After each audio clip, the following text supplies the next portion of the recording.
নমস্কাৰ। অসমবাসী ৰাইজৰ লগতে আমাৰ যিসকল কৃষক বন্ধু আছে, আজি আপোনালোকক জনাব বিচাৰোঁ যে PM কিষাণৰ ধন 23 নম্বৰ কিস্তিটো পাবলৈ হ'লে আপুনি EKYC কৰিব লাগিব। হয়তো আপুনি আঙুলিৰ ফিংগাৰপ্ৰিণ্ট দিছে, হোৱা নাই আৰু নহ'ব, কাৰণ ছিষ্টেমটো সলনি কৰি দিছে।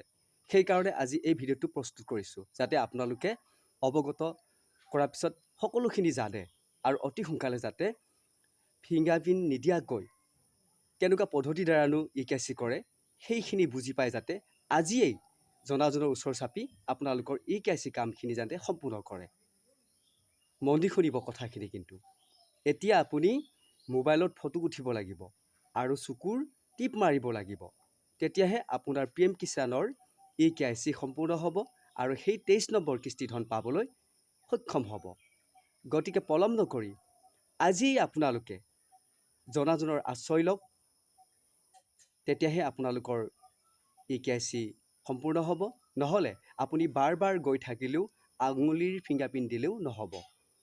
গতিকে পলম নকৰি অতি সোনকালে জনাজনৰ ওচৰ চাপক। আৰু এই কথাখিনি চমুকৈ আপোনালোকক বুজাই ক'লোঁ। এতিয়াৰ ছিষ্টেমটো সলনি কৰি দিছে।